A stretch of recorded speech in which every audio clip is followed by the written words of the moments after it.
साथियों नमस्कार। स्वागत आप सभी का फिर से आपके YouTube चैनल पर। अपन ने जो बायोमोलिक्यूल चैप्टर पढ़ा था अपन उसी की बात करते हैं। वो अपना चैप्टर है वो कंप्लीट हो चुका है और मैं आरबीएससी बोर्ड को अभी ध्यान में रखते हुए आपको बता रहा हूं। ये जो लेक्चर है वो विशेष तौर से आरबीएससी बोर्ड के स्टूडेंट्स के लिए एक रामबाण औषधि है, क्योंकि इस लेक्चर में मैं लेके आया हूं आप सबके लिए वीडियो सॉल्यूशन से 2010 से लेकर 2020 तक अब तक माध्यमिक शिक्षा बोर्ड अजमेर द्वारा आयोजित उच्च माध्यमिक परीक्षा रसायन विज्ञान में जो भी क्वेश्चन पूछे हुए हैं उन सबका वीडियो सॉल्यूशन। तो प्रत्येक क्वेश्चन को नोट करते जाना और ध्यान से उसके आंसर देते जाना। यदि आपको आते हैं तो अच्छी बात है और इसके साथ में आप नोट्स तैयार करते जाना, क्योंकि लगभग बार चांस वही होते हैं कि पीछे की जो एग्जाम में क्वेश्चन पूछे जाते हैं वही रिपीट होते हैं। इसलिए मैं आपको ये बात बोल रहा हूं। अपन आज बात करेंगे आरबीएससी बोर्ड की, और आरबीएससी बोर्ड में जो आपका केमिस्ट्री सब्जेक्ट है उसमें 2010 से लेकर 2020 तक जो भी क्वेश्चन पूछे गए हैं उन सब की व्याख्या। चलिए अभी बात करेंगे अपन 2020 की। इसी साल यहां पर ये जो चैप्टर था आपका 3 नंबर का था, और इसी साल जो क्वेश्चन यहां पर पूछा गया था बोर्ड द्वारा, पहला क्वेश्चन ये था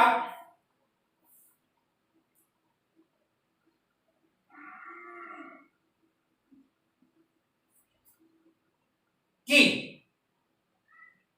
आपको ये बताना है वह रासायनिक अभिक्रिया दो जिसके द्वारा निश्चित होता है। अब वो क्या क्या निश्चित होता है उनके बन बात कर लेते हैं। पहली बात उन्होंने पूछी कि वो रासायनिक अभिक्रिया दीजिए जिसके द्वारा आपको यह जानकारी हो कि सभी 6 कार्बन परमाणु एक सीधी रेखा में है, एक सीधी रेखा में है।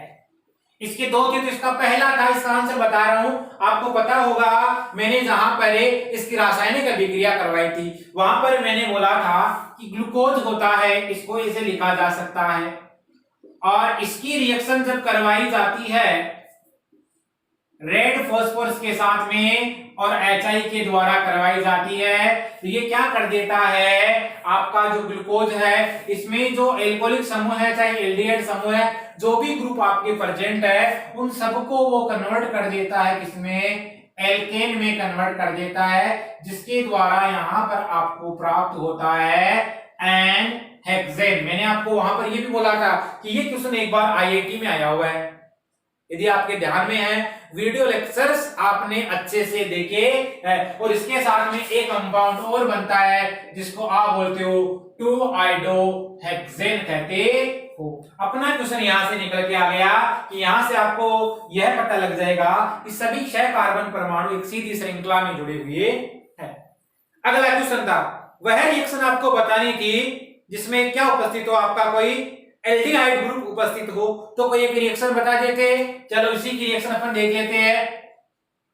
सोडियम अम्लगम के साथ में और इन प्रेजेंस ऑफ वाटर की उपस्थिति में होती है।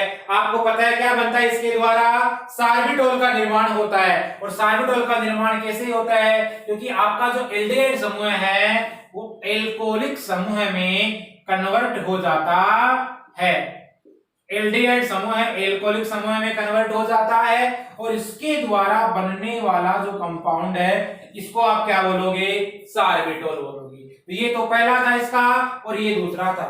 फिर अगला क्वेश्चन ये था डीएनए और आरएनए में कोई दो अंतर लिखिए। तो मैंने आपको जहां पर डीएनए और आरएनए में अंतर बताया था मैंने आपको वहां पर बताया था कि 2020 में इसी साल क्वेश्चन पुट अप हुआ है, तो अपने साथ में खूब अंतर थे डीएनए आरएनए में।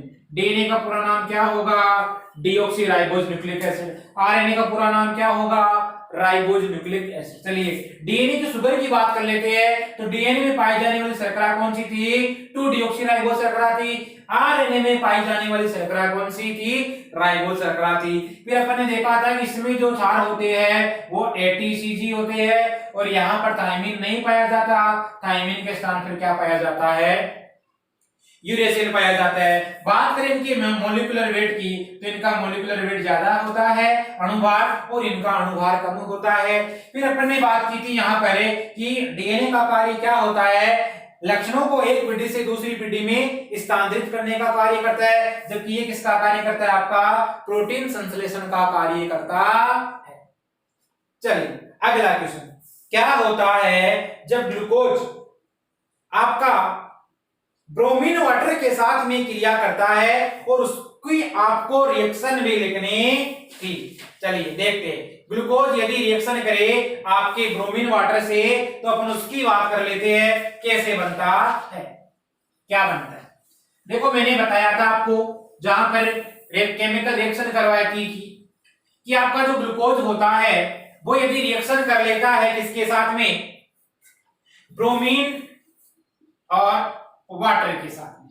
मैंने बोला था ब्रोमीन वाटर होता है एक ऑक्सीडाइजिंग एजेंट होता है और ये क्या होता है? एक दुर्बल ऑक्सीकारक होता है। ये बात भी मैंने बोली थी। इसका मतलब ये किसका ऑक्सीडेशन करेगा? केवल आपके एल्डिहाइड ग्रुप का ऑक्सीडेशन करेगा, इसका ऑक्सीडेशन नहीं करेगा। तो ये किसमें कन्वर्ट हो जाएगा? COH में। यहां CHOH का होल 4 और यहां आपका आ जाएगा CH2OH। इसको आप बोलते थे ग्लूकोनिक एसिड और मैंने आपको ये बताया था इसको बोला जाता है मोनोकार्बोक्सिलिक एसिड, क्योंकि इसमें केवल एक कार्बोक्सिलिक समूह है, तो मैं मोनोकार्बोक्सिलिक एसिड। और वहां पर मैंने एक रिएक्शन ये भी बताई थी आपको कि यदि इसकी रिएक्शन आप करवा देते हो कंसंट्रेट HNO3 के साथ में, एक साल ये भी क्वेश्चन आया हुआ है, सांद्र HNO3 के साथ करवाते हो तो ये क्या होता है? आपका प्रबल ऑक्सीकारक होता है, स्ट्रॉन्ग ऑक्सीडाइजिंग एजेंट होता है। और स्ट्रॉन्ग ऑक्सीडाइजिंग एजेंट होने के कारण ये आपका इस एल्डिहाइड ग्रुप का भी ऑक्सीडेशन कर देता है और इस एल्कोहलिक ग्रुप का भी क्या कर देता है? ऑक्सीडेशन कर देता है। यहां बनेगा COH, यहां बनेगा CHOH का होल 4 और यहां क्या बन जाएगा आपका COH। और इसके द्वारा जो कंपाउंड बनता है इसको क्या बोला जाता है? सैकेरिक एसिड बोला जाता है। और ये कैसा होगा? डाइकार्बोक्सिलिक एसिड होगा, क्योंकि इसमें क्या उपस्थित है? 2 कार्बोक्सिलिक समूह है, इसलिए इसको क्या बोला जा सकता है? डाइकार्बोक्सिलिक एसिड बोला जा सकता है। चलिए अगला क्वेश्चन आया था, इसी साल की बात कर रहा हूं 2020 में। मैंने बताया भी था आपको जहां पर एमिनो अम्ल पढ़ाए थे और वहां पर उनकी फिजिकल प्रॉपर्टीज बताई थी, भौतिक गुण पढ़ाए थे। क्वेश्चन ये था उस एमिनो अम्ल का नाम लिखिए जो प्रकाशिक रूप से अक्रिय होता है। क्या था क्वेश्चन? उस एमिनो अम्ल का आपको नाम बताना है जो कि प्रकाशिक रूप से होगा अक्रिय। देखिए तो वो एमिनो अम्ल कौन सा हो सकता है? आपको पता है सबसे सरलतम एमिनो अम्ल कौन सा होगा? ग्लाइसिन होगा। ग्लाइसिन की स्ट्रक्चर आप देखोगे NH2 CH2 COOH होता है। इसमें क्या होता है? ये जो कार्बन होता है इस कार्बन पर 2 हाइड्रोजन एटम प्रेजेंट है, जिसके कारण ये क्या है? एक्रियल है। बताइए एक्रियल होने के अलावा क्या है? ये एक सिमेट्रिक है, क्या सममित मॉलिक्यूल है, इसलिए यह ऑप्टिकल आइसोमेरिज्म या प्रकाशिक समावयवता नहीं दर्शाता है। इसका मतलब आपने निष्कर्ष ये निकाला कि प्रकाशिक समावयवता दर्शाने के लिए किरियल कार्बन होना चाहिए, बिल्कुल होना चाहिए। तो ये क्या हो गया? आपका प्रकाशिक रूप से अक्रिय हो गया। और क्वेश्चन ये था, ये अपन ने बात की 2020 की। 2020 में जो भी क्वेश्चन पूछे हुए थे उनके बारे में। चलिए आइए अपन बात करने जा रहे हैं 2019 में। देखिए अभी मैंने करवाया था आपको कंसंट्रेट HNO3 के साथ में रिएक्शन है और मैंने बोला भी था सैकेरिक एसिड। आइए वही क्वेश्चन पूछा हुआ है। क्वेश्चन देखना क्या पूछा हुआ है। क्या होता है जब ग्लूकोज समुद्र नाइट्रिक अम्ल HNO3 से अभिक्रिया करता है, आपको केवल उसकी रासायनिक समीकरण देनी थी। आई बात समझ में? तो आंसर क्या लिखते आप? सैकेरिक एसिड थे। ये क्वेश्चन 2019 में पूछा गया था। चलिए 2019 में अगला क्वेश्चन क्या पूछा हुआ था? क्वेश्चन ये था बीटा डी राइबोज शर्करा की आपको संरचना बतानी है। तो बिल्कुल इजी क्वेश्चन है ये भी। बीटा डी राइबोज आपको पता है, बीटा डी राइबोज इसका मतलब कोष में पाई जा रही है, ये आरएन में पाई जा रही है, और डीएनए में कौन सी पाई जाएगी? डीऑक्सी राइबोज पाई जाएगी। ठीक है, तो देखिए क्या होगा, सभी देखना। आपका जो होगा ये क्वेश्चन, इसका आंसर क्या है? Beta D ribose. इसका मतलब ये शुगर किसमें पाई जाती है? आपकी आरएनए में पाई जाती है। इसकी स्ट्रक्चर बतानी थी। इसकी स्ट्रक्चर के लिए मैंने बोला था एक फ्यूरेन रिंग होती है जिसमें एक विषम परमाणु ऑक्सीजन होता है, यहां आपका कोई OH ग्रुप लगा होता है, यहां आपका क्या लगा होता है? H लगा होता है। 2 नंबर कार्बन पे H OH, 3 पे यहां H OH, और ये आपका 4 नंबर कार्बन, इसका मतलब यहां हाइड्रोजन होगा, और हेवी ग्रुप है तो 5 नंबर कार्बन वाला आपका ऊपर हो जाएगा। इसी को आप बोल रहे थे बीटा डी राइबोज। ये क्वेश्चन था ना, इसका आंसर ये था। यदि आपसे पूछ ले कि डीएनए में पाई जाने वाली शुगर है, तो अब यदि यहां से ऑक्सीजन आप हटा दोगे तो उसका नाम क्या हो जाएगा? Beta D2। समझ गए? D oxy ribose sugar. चलिए अगला क्वेश्चन ये था इरिथ्रोज शर्करा का फिशर प्रक्षेपण सूत्र लिखिए। तो इस क्वेश्चन में कई गच्चे खा गए थे, अच्छे अच्छे स्टूडेंट थे, वो गच्चे खा गए थे। उसका कारण यह था कि आपकी इरिथ्रोज शर्करा होती है, मैंने आपको बताया था एल्डोज और कीटोज, एल्डोज और कीटोज के आधार पर शर्करा का अपन ने वर्गीकरण किया था। वहां पर मैंने बोला था एल्डिहाइड समूह पाया जाता है एरिथ्रोज में। इसका मतलब कितने कार्बन थे उसमें? 4 कार्बन थे, और 4 कार्बन वाली कीटोनिक संरचना कौन सी थी? एरिथ्रुलोज थी। तो यहां पर उसकी स्ट्रक्चर बनानी थी। क्वेश्चन देखने में हार्ड था, बाकी यदि करते आप ढंग से इसका आंसर देते हो तो आसानी से दे सकते हो। कईयों ने तो ये भी बोला था कि क्वेश्चन आउट ऑफ सिलेबस है, मैं रियल बता रहा हूं। चलिए देखना क्या था। इरिथ्रोज शर्करा है, इरिथ्रोज शर्करा, इरिथ्रोज शर्करा, इसका आपको लिखना है फिशर प्रक्षेपण सूत्र। देखिए इरिथ्रोज शर्करा का फिशर प्रक्षेपण सूत्र कैसे लिखा जाता है उसकी बात करते हैं अपन। इसका मतलब इसमें कितने कार्बन होंगे? 4 कार्बन होंगे, और ये क्या है आपका? एल्डिहाइड होता है। इसका मतलब CHO ग्रुप होता है। इसको आप क्या बोल रहे थे? एल्डोज बोल रहे थे या नहीं बोल रहे थे? आप मेरे को ये बता दो। बोल रहे थे। इसका मतलब 4 कार्बन का मतलब 1 नंबर पे CHO, 2 3, और यहां क्या होता? सिस्टोज। अपने को फिशर बनानी है। फिशर स्ट्रक्चर में अपन क्या करते हैं? ऊर्ध्वाधर और क्षैतिज रूप से रेखा खींचते हैं, और बीच में जहां पर ये काटती है उसको आप क्या बोलते हो? कार्बन। यहां क्या हो जाएगा? H, यहां हो जाएगा OH, यहां H, और यहां आपका हो जाएगा OH। ये आपकी जो बनी है इसी को आप क्या बोलोगे? इरिथ्रोज शुगर, और इसका अपने क्या बना दिया? फिशर प्रक्षेपण सूत्र। ठीक है, 2018 में आया हुआ था क्वेश्चन। 2018 में मेरे एग्जाम में क्वेश्चन क्या था? ध्यान रखना, क्वेश्चन ये था आवश्यक और अनावश्यक एमिनो अम्लों को आपको उदाहरण सहित बताना था। आवश्यक और आपका अनावश्यक एमिनो अम्ल, मैंने बोला भी था कि बहुत ज्यादा इंपॉर्टेंट है। आवश्यक एमिनो अम्ल तो वो होते हैं जिनका मानव शरीर में संश्लेषण नहीं होता है, लेकिन उनको बाहर से लेने की अपने को क्या होती है? आवश्यकता होती है। अनावश्यक एमिनो अम्ल वो होते हैं जिनका मानव शरीर में संश्लेषण हो जाता है। और आवश्यक एमिनो अम्ल के बारे में मैंने बोला था कि 10 एमिनो अम्ल ऐसे हैं जो कि आवश्यक होते हैं। उसके लिए एक ट्रिक थी, टीवी मेल पाथ। इसको क्या बोला था अपन ने? ट्रिप्टोफैन। इसको क्या बोला था? वेलिन। ये क्या था?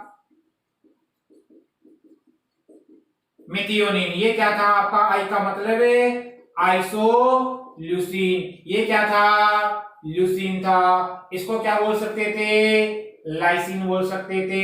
इस पी को आप बोल सकते थे फिनाइल एलानिन।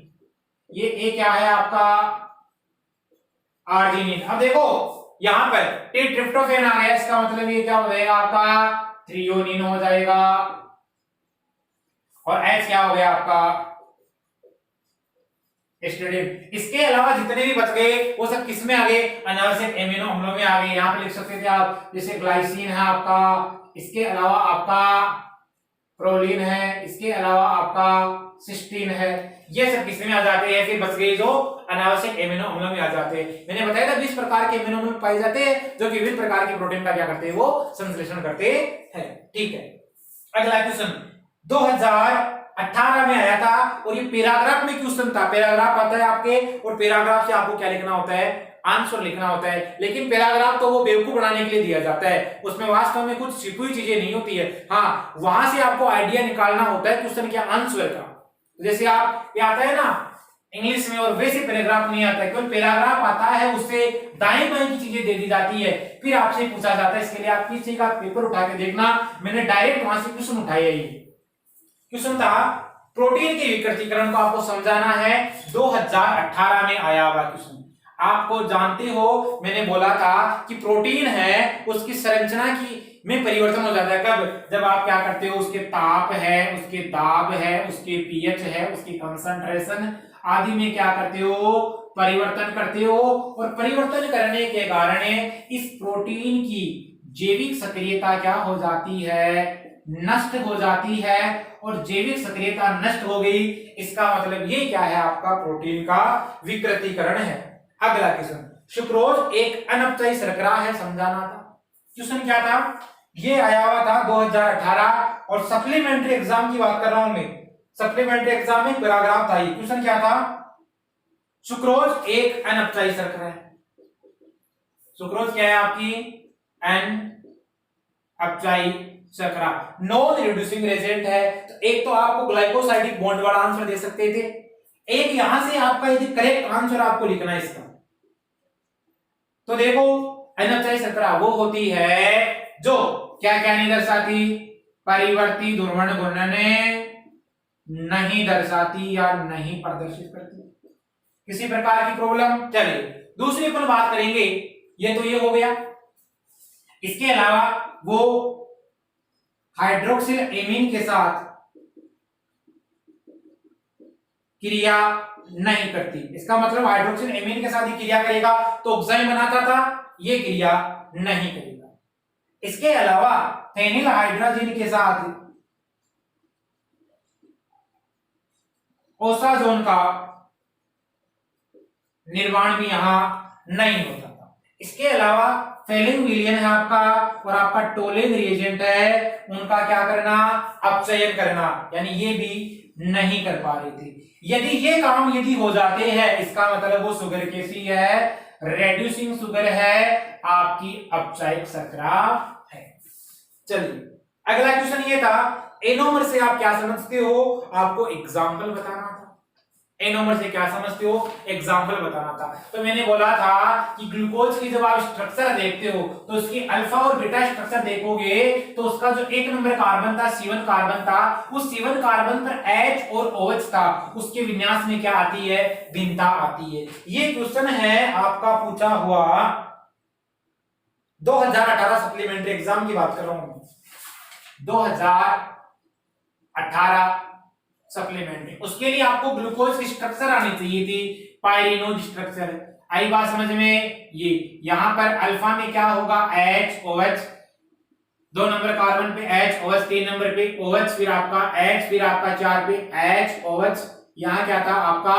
CH2OH और आपका ये हो गया H। ये क्या था? Alpha D glucose. बीटा की बात करते हैं तो बीटा में देखो ये C1 कार्बन था आपका, इस C1 कार्बन के विन्यास में क्या थी? भिन्नता थी। बीटा की बात करेंगे, इसका मतलब आपका OH ग्रुप किधर आता था? वहां OH ग्रुप लेफ्ट में आता था, इसलिए उसको क्या लिखा गया? OH H। बाकी ग्रुप आपके सेम रहेंगे, इनमें किसी प्रकार का कोई परिवर्तन आपको देखने को नहीं मिलेगा। ये क्या हो गए आपका, इसका मतलब इसको आप बोलोगे बीटा डी ग्लूकोज। आई समझ में बात, बीटा डी ग्लूकोज। तो अल्फा और बीटा में अंतर करना सीखे। और ये क्या है, देखो एक नंबर कार्बन, इसी में आपको कॉन्फ़िगरेशन में डिफरेंट देखने को मिलता है। चलिए अगला क्वेश्चन था 2018 में था सप्लीमेंट्री एग्जाम में। क्वेश्चन ये था स्टार्च के आवश्यक घटकों के नाम लिखो। तो मैंने स्टार्च की आपको दो घटक बताए थे, एक आपका था एमाइलोज और एक आपका कैसा था एमाइलोपेक्टिन। मैंने इनकी स्ट्रक्चर बताई थी, बोला था जल में विलय होता है, जल में अविलय होता है, 10 से 20% भाग बनाता है, 80 से 90% भाग बनाता है। चलिए अगला क्वेश्चन देखना। क्वेश्चन ये है ग्लूकोज की हाइड्रोक्सिल एमीन के साथ अभिक्रिया का रासायनिक समीकरण लिखना है। ये क्वेश्चन आपके आया हुआ है 2017 बोर्ड में। क्वेश्चन क्या है, हाइड्रोक्सिल एमीन। हाइड्रोक्सिल एमीन जानते हो आप NH2OH, इसी को बोला जाता है हाइड्रोक्सिल एमीन। आपको अभिक्रिया करवानी है ग्लूकोज की, तो ग्लूकोज आपका क्या होता है CHO एल्डिहाइड ग्रुप होता है, और यहां क्या होगा आपका CHOH के 4 हो गए, और यहां होता है आपका कोई एल्कोहलिक ग्रुप। अब यहां से क्या होगा, H2O मॉलिक्यूल निकलेगा बाहर, ये आपका हो गया H2O मॉलिक्यूल बाहर निकल गया। क्या बन जाएगा यहां से, देखना यहाँ H हो गया, कार्बन डबल बॉन्ड नाइट्रोजन, फिर आपका आ जाएगा यहाँ OH। तो देखिए आ जाएगा HC डबल बॉन्ड NOH आ गया आपका। फिर आपका क्या आएगा यहाँ पर CHOH का 4, और यहाँ क्या आ जाएगा CH2OH। इसको क्या बोला जाता है, इसको बोला जाता है ऑक्साइन। तो आप इसको लिख दोगे क्या, ऑक्साइन लिख दोगे। ठीक है, इसके द्वारा जो रिएक्शन होती है ऑक्साइन की प्राप्ति होती है, और ये अभिक्रिया अपने को बताती है कि ग्लूकोज में क्या उपस्थित है, एक एल्डिहाइड ग्रुप उपस्थित है। चलिए अगला क्वेश्चन देखिए, सप्लीमेंट्री एग्जाम की बात कर रहा हूं मैं। सप्लीमेंट्री एग्जाम 2017 में पूछा हुआ क्वेश्चन। क्वेश्चन क्या था, क्वेश्चन ये था विटामिन ए तथा विटामिन बी की कमी से होने वाले रोगों के नाम लिखिए। केवल विटामिन ए की कमी से यदि रोग पूछा गया आपको तो रतौंधी रोग होता है, और मैंने आपको बताया भी था इसको क्या बोला जा सकता है, जीरो फतेल मियां रोग भी कहते हैं। और बी की बात करेंगे तो केवल विटामिन बी की बात करेंगे तो आपको क्या करना है, बी कॉम्प्लेक्स की बात नहीं कर रहा हूं, केवल बी की बात करें तो विटामिन बी की कमी से क्या हो जाएगा, बेरी बेरी हो जाता है। अगला क्वेश्चन, शर्करा के आधार पर डीएनए तथा आरएनए में अंतर लिखना है। आरएनए और डीएनए में सप्लीमेंट्री एग्जाम 2017 में पूछा गया क्वेश्चन। क्वेश्चन क्या है देखिए, क्वेश्चन ये था कि डीएनए और आपका जो आरएनए होता है उसमें आपको अंतर लिखना है, और अंतर किस आधार पर लिखना है, शर्करा के आधार पर लिखना है। किसके आधार पर लिखोगे अंतर, शर्करा के आधार पर। चलिए शर्करा के आधार पर अंतर लिखोगे, डीएनए जानते हो, इसमें जो शर्करा पाई जाती है उसको क्या बोलोगे आप, राइबोज शुगर बोलोगे, और वो कौन सी, 2-डीऑक्सी। आरएनए में शुगर पाई जाएगी वो कौन सी होगी, राइबोज होगी। आई बात समझ में। फिर आप इसकी स्ट्रक्चर बना देती हो, 2 नंबर कार्बन एटम पे क्या प्रेजेंट होता है, यहाँ पर एक ऑक्सीजन एटम नहीं होता है, जबकि यहाँ क्या होता है, ऑक्सीजन एटम प्रेजेंट होता है। तो शर्करा के आधार पर डीएनए और आरएनए में अंतर लिखना था। बीटा डी राइबोज शुगर इसमें पाई जाती है, किसमें, आरएनए में, और इसमें क्या पाई जाती है, बीटा 2-डीऑक्सी राइबोज शुगर पाई जाती है। चलिए एक क्वेश्चन था ये 2017 में पूछा हुआ था, रेशेदार और गोलिकाकार प्रोटीन में अंतर लिखना है। क्वेश्चन क्या था, रेशेदार और आपकी जो गोलिकाकार प्रोटीन है, मैंने बताया था फाइब्रस प्रोटीन और ग्लोबुलर प्रोटीन, इसमें आपको मैंने बात की थी। अच्छा, 2 अंतर बताने हैं ना, तो मैंने बोला था कि ये आपके कैसे अणु होते हैं, रेखीय अणु होते हैं, ये कैसे अणु होते हैं, आपके कुंडली नुमा अणु होते हैं। इसमें जो हाइड्रोजन बॉन्डिंग पाई जाती है वो पाई जाती है, इसमें भी हाइड्रोजन बॉन्डिंग आपको देखने को मिलेगी। लेकिन ध्यान रखिए, रेशेदार में जो आपको हाइड्रोजन बॉन्डिंग देखने को मिलेगी वो तो मिलती है अंतराणविक हाइड्रोजन बॉन्ड, और उसकी अपन बात करेंगे तो वो उसमें कौन सी मिलेगी, अंतर आणविक हाइड्रोजन बॉन्डिंग। तो यहां मिलेगी आपको अंतर आणविक हाइड्रोजन बॉन्ड मिलेगा और यहाँ क्या मिलेगा आपको अंतरा आणविक हाइड्रोजन बॉन्ड मिलेगा। चलिए इसके अलावा यदि बात करते हैं तो ये वाटर में कैसी थी, मैंने बोला था आपको इनसोल्यूबल होती है, जल में अविलेय होती है, जबकि आपकी जो गोलिक आकार प्रोटीन होती है ये आपके एसिड की बात कर लो, चाहे आप बात कर लो बेस की, और चाहे आप बात कर लो किसकी, साल्ट की। अम्ल, क्षार तथा लवण, इन तीनों में क्या होती है, वो सोल्यूबल होती है या विलेय होती है। चलिए अगली बात करते हैं, मोनोसेकेराइड किसे कहते हैं और उसकी परिभाषा लिखनी थी। तो मैंने आपको बताया था, ये क्वेश्चन आया हुआ आपके 2016 एग्जाम में, बोर्ड एग्जाम में, मेन एग्जाम में। मोनोसेकेराइड क्या होते हैं, मैंने बोला था ऐसी शर्कराएं जिनका सामान्यतः जलघटन नहीं होता है या जलघटित होने पर वो इससे अधिक यूनिट आपको नहीं देती है। मामला क्लियर, समझ गए मेरी बात को। चलिए तो आप क्या कर दोगे, बता दोगे, तो मोनोसेकेराइड की परिभाषा बतानी है, एग्जांपल बता दोगे आप, आपका ग्लूकोज क्या एक प्रकार का मोनोसेकेराइड है। अगला क्वेश्चन, डीएनए के पूर्ण जलघटन से प्राप्त होने वाले यौगिकों के नाम लिखने थे। डीएनए का जलघटन आप करवाते हो, आई बात समझ में, तो जलघटन करवाने पर आपको क्या क्या प्राप्त होते हैं वो लिखने थे। डीएनए का मतलब आपका हो गया न्यूक्लिक अम्ल, समझ गए मेरी बात को। डीएनए क्या है आपका, न्यूक्लिक अम्ल, इसका मतलब आपसे क्या पूछा हुआ है, न्यूक्लिक अम्ल का जलघटन पूछा हुआ है। इसका जलघटन करोगे क्या मिलेगा आपको, न्यूक्लियोटाइड मिलेगा। इसका मतलब यहाँ क्या क्या प्राप्त हो सकते हैं आपको प्राप्त हो सकता है फॉस्फोरिक एसिड, इसके अलावा न्यूक्लियोसाइड प्राप्त हो सकता है। और ये क्रिया आप करवाते हो एक्वस अमोनिया के साथ में, बेराइट ऑफ वाटर लेते हो काम में, बताओ देखे हो सकती है रिएक्शन, बिल्कुल हो सकती है। न्यूक्लियोटाइड, अब आपका न्यूक्लियोसाइड फिर क्या बनाता है, दो प्रकार की यूनिट्स देता है, लास्ट में अकार्बनिक क्षार की उपस्थिति में रिएक्शन होती है। ऐसी रिएक्शन मैंने आपको करवा रखी है, इसके लिए आप देख सकते हो न्यूक्लिक एसिड का जलघटन वही प्रोसेस है। चलिए डीएनए और आरएनए अणु में उपस्थित शर्करा अर्धांश इकाई है, उसका संरचना सूत्र लिखिए, और 2016 में क्वेश्चन पूछा हुआ है। चलिए लिख लेते हैं आराम से। ये आपकी क्या होती है, इधर मैंने माना आरएनए में पाई जाने वाली शुगर, इसके लिए आपको क्या बनानी होती है, कोई फ्यूरेन रिंग बनानी होती है।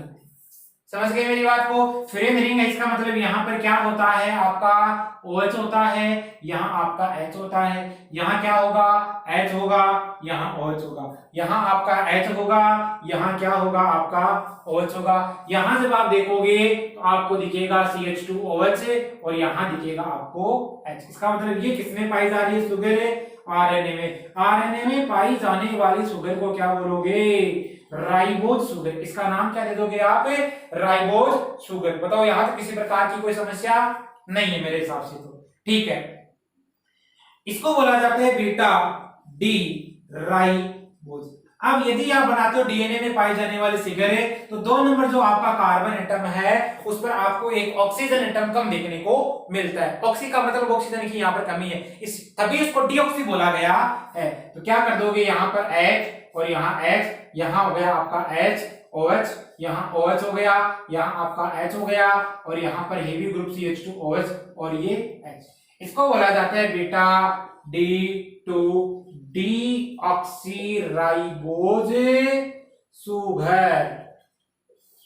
ठीक है, अगला क्वेश्चन देखिए, किसी दुर्घटना में, अब ये आरबीएससी बोर्ड में नहीं दे रखा है लेकिन फिर भी आपको क्वेश्चन का पता होना चाहिए। पहले जो एनसीईआरटी सिलेबस था, एनसीईआरटी में बिल्कुल इस लाइन को मेंशन कर रखा है। देखिए क्वेश्चन क्या था, किसी दुर्घटना में, कोई दुर्घटना में मृतक की शरीर की पहचान करने के लिए डीएनए से संबंधित विधि का नाम लिखिए। यदि आप बायोलॉजी के स्टूडेंट हो तो आपको पता है एक टेक्निक होती है जिसको बोला जाता है DNA finger printing. DNA finger printing बोला जाता है, और ये चीज आप पढ़ोगे।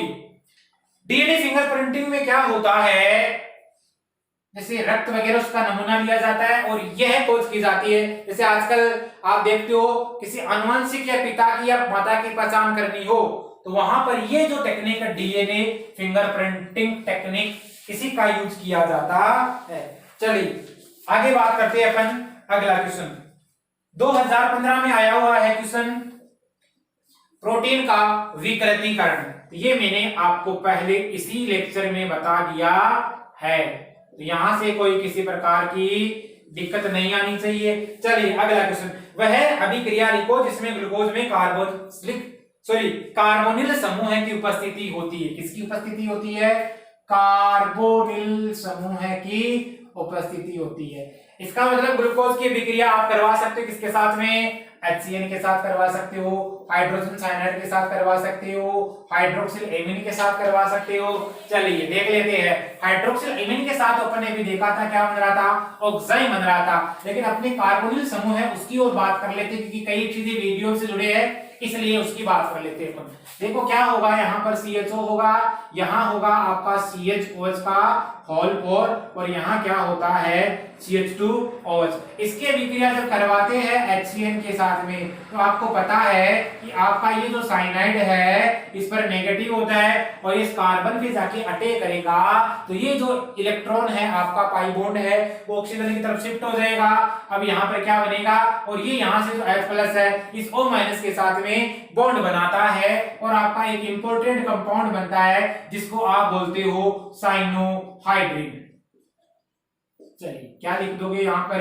ये 4 और यहाँ पर CH2OH, इसको बोला जाता है साइनोहाइड्रिन। क्या बोल दोगे इसको? साइनोहाइड्रिन कहते हैं। चलिए अगला क्वेश्चन है, विलेयता के आधार पर आपको vitamin A B C D, vitamin कौन कौन सी दे रखी है? 2014 में पूछा हुआ क्वेश्चन RBSE बोर्ड में। A B C D, इनको जल तथा वसा में आपको क्या करना है? वर्गीकृत करना है और उनकी तुलना करनी है। इसका मतलब आप देखो विटामिन बी कॉम्प्लेक्स और आपका विटामिन सी, ये तो क्या होते हैं? आपके वाटर सोल्यूबल होते हैं। इसका मतलब जो जल में विलय हो गया है वो क्या हो गया? आपके वसा में अविलेय होते हैं। तो क्या लिख दोगे? Insoluble in fat.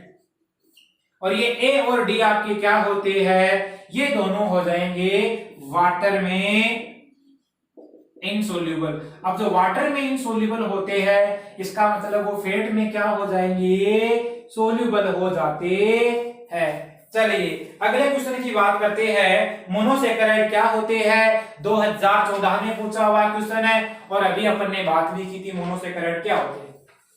अगला क्वेश्चन देखना, दो एमिनो अम्ल आपस में जुड़ते हैं, परस्पर क्रिया करते हैं। 2010 में आया क्वेश्चन है और ये ऑब्जेक्टिव टाइप का क्वेश्चन था। 2010 में आया हुआ क्वेश्चन नोट कर सकते हो आप। क्वेश्चन ये था कि दो एमिनो अम्ल जब आपस में जुड़ जाते हैं तो उनकी जो परस्पर क्रिया होती है उससे बनने वाला बॉन्ड क्या कहलाता है? तो उसका आंसर क्या लिखोगे आप? पेप्टाइड बॉन्ड लिखोगे। और दो एमिनो एसिड है, इसमें ए का तो क्या निकलेगा बाहर? OH निकलेगा और ए का क्या निकल जाएगा? H निकलेगा। इसका मतलब H2 मॉलिक्यूल वहां से बाहर निकलेगा और आपका क्या बन जाएगा? वहां पर पेप्टाइड बॉन्ड बन जाएगा। अब पेप्टाइड बॉन्ड एमिनो अम्लों की संख्या के आधार पर डाइपेप्टाइड हो सकते हैं, ट्राइपेप्टाइड हो सकते हैं, टेट्रापेप्टाइड हो सकते हैं, पॉलीपेप्टाइड हो सकते हैं। उसके बाद में वो क्या बना देते हैं? प्रोटीन का निर्माण कर देते हैं। चलिए अगला क्वेश्चन था 2010 में आया हुआ था। क्वेश्चन ये था, ग्लूकोज अपचायी शर्करा है क्योंकि इसमें उपस्थित क्रियात्मक समूह है। ये भी ऑब्जेक्टिव क्वेश्चन था, क्वेश्चन को सुनना ध्यान से। ग्लूकोज एक अपचायी शर्करा है क्योंकि इसमें उपस्थित है क्रियात्मक समूह है। तो आपको क्या बताना था? वो क्रियात्मक समूह के बारे में बताना था। तो आपको पता है ग्लूकोज में जो क्रियात्मक समूह पाया जाता है उसको क्या बोला जाता है? एल्डिहाइड बोला जाता है। क्या बोला जाता है? उसको एल्डिहाइड बोला जाता है। चलिए अगला क्वेश्चन देखते हैं। सुक्रोज का जब आप करवाते हो जल अपघटन तो उससे प्राप्त इकाइयों का नाम लिखने आपको। तो मैंने बोला था सुक्रोज का आपको करवाना होता है जल अपघटन। सुक्रोज क्या होता है? C12H22O11। इसका जब आप करवाते हो जल अपघटन करवाने पर आपको C6H12O6 दो अलग अलग यूनिट प्राप्त होती है लेकिन उनका अणु सूत्र क्या होता है? समान होता है। इसमें ये जो यूनिट होती है इसको तो आप क्या बोलते हो? ग्लूकोज बोलते हो। इसको आप क्या बोलते हो? फ्रक्टोज बोलते हो। ग्लूकोज में आपका एल्डिहाइड समूह होता है जबकि आपका जो फ्रक्टोज होता है उसमें आपका जो ग्रुप होता है वो कौन सा होगा? कीटोनिक क्रियात्मक समूह है होता है। चलिए अगला क्वेश्चन है। अगला क्वेश्चन ये है कि डीएनए के प्रतिकृतिकरण का आपको चित्र बनाना है, तो बना दोगे। मैंने डीएनए का जहां प्रतिकृतिकरण है वहां पर ऐसे बना रखा है। ये डीएनए है आपका, इसमें क्या जुड़े हुए है, ये जैसे कोई क्षार जुड़ी हुई है आपकी, समझ गए। इसे मैंने बोला था कि एक चेहरा 3 डेज होगा, तो एक चेहरा क्या होगा 5 डेज होगा, एक 5 डेज होगा तो एक 3 डेज होगा। इसका मतलब इधर 3 डेज होती है, कौन सा हो जाएगा 5 डेज हो जाएगा। इसमें एक तो क्या होता है आपका पूरक डीएनए होता है और एक नया संश्लेषित डीएनए होता है। इसी कारण इस विधि को मैंने बताया था कि अर्ध संरक्षण विधि कहते हैं। चलिए अगला क्वेश्चन देखते हैं। एंजाइम डाइस्टेज द्वारा उत्प्रेरित अभिक्रिया का आपको समीकरण लिखना है। डाइस्टेज एंजाइम की बात करते हैं तो आपको पता है स्टार्च का जब आप जलपटन करवाते हो, स्टार्च क्या होता है C6H10O5N, C6H10O5N, इसी का आप करवाते हो जब जलपटन करवाते हो। C12H22O11 क्या बन जाएगा आपका माल्टोज बन जाएगा। और माल्टोज क्या होती है, एक प्रकार की शुगर होती है। इसको कौन सी शुगर बोला जाता है, ये एक प्रकार के आपके माल्ट में जौ या धान में पाई जाने वाली शुगर होती है। और इसके लिए एक एंजाइम और काम में ले सकते, इसको बोला जाता है बीटा एमाइलेज एंजाइम। क्या बोला जाता है, बीटा एमाइलेज एंजाइम। ग्लिसरॉल्डिहाइड के R तथा S विन्यास कीजिए, तो आपके R तथा S विन्यास सिलेबस में नहीं है तो नहीं आएंगे, लेकिन फिर भी आपको बता देता हूं। आपको क्या देखना है, हायर ग्रुप देखना है। हायर ग्रुप में यदि आपकी जो दिशा है, इसका मतलब यदि वो क्लॉकवाइज घूमती है, आप देखते हो किसी मॉलिक्यूल में प्रायोरिटी ऑर्डर देखना है आपको, समझ गए। मॉलिक्यूलर वेट को आधार मान सकते हो आप, परमाणु क्रमांक को आधार मान सकते हो, या आपको प्रायोरिटी ऑर्डर दे रखा होता है उसको आधार मान सकते हो। यदि वो क्लॉकवाइज घूमते इसका मतलब विन्यास कहेगा आ रहेगा, और यदि वो एंटी क्लॉकवाइज घूमते तो विन्यास कहेगा एस कॉन्फिगरेशन आ जाएगा।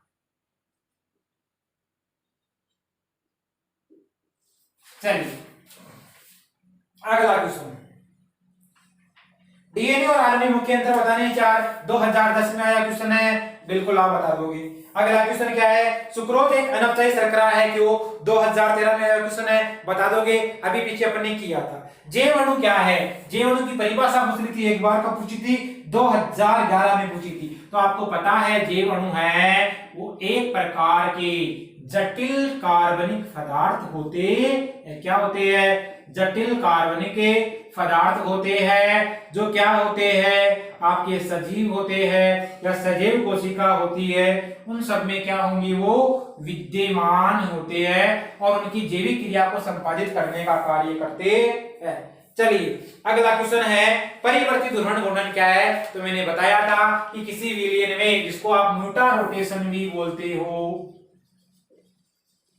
ये जो म्यूटा रोटेशन क्वेश्चन आया हुआ है 2011 में, मैंने बोला था यदि किसी विलयन के आप ताजा बने हुए उसका एक्वस सॉल्यूशन लेते हो, उसका जलीय विलयन लेते हो, और यदि उसमें से आप क्या करवाते हो, कोई पीपीएल पास करवाते हो, प्लेन पोलराइज्ड लाइट या समतल ध्रुवित प्रकाश पास करवाते हो, तो आप ये पाते हो कि उसके ध्रुवण घूर्णन के मान में क्या हो जाता है, परिवर्तन हो जाता है। और उसके ध्रुवण घूर्णन के मान में होने वाला परिवर्तन ही आपका क्या कहलाता है, म्यूटा रोटेशन या परिवर्तित ध्रुवण घूर्णन कहलाता है। अपन ने बात की थी अल्फा ग्लूकोज की, अल्फा ग्लूकोज और बीटा ग्लूकोज है, इसके एग्जाम्पल थे।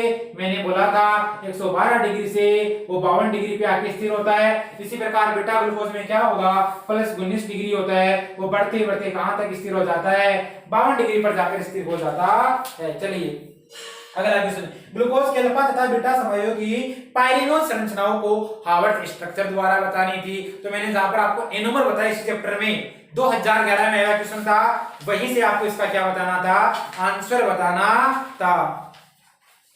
चलिए इस प्रकार ये अपन ने कर लिया पूरा पेपर 16 2010 से लेकर 2000 आपके इसी साल 20 तक आए हुए माध्यमिक शिक्षा बोर्ड अजमेर के द्वारा रसायन विज्ञान की परीक्षा में जो भी क्वेश्चन थे उसका अपन ने सॉल्यूशन कर लिया। आप इन क्वेश्चंस को नोट कर लीजिए, वीडियो सॉल्यूशन से आपको अपने आंसर लिखने हैं और इस प्रत्येक के लिए अपन ने क्या कर लिया है, इसको डिटेल वाइज स्टडी कर ली है, जो आप प्लेलिस्ट में जाकर आराम से अध्ययन कर सकते हो। यदि दोस्तों आपको वीडियो क्लास पसंद आ रही है तो अपने यार दोस्तों में इसको अधिक से अधिक शेयर कीजिए, और यदि अब तक आपने चैनल को सब्सक्राइब नहीं किया है तो कृपया बेल आइकन को दबाइए और चैनल को सब्सक्राइब कीजिए।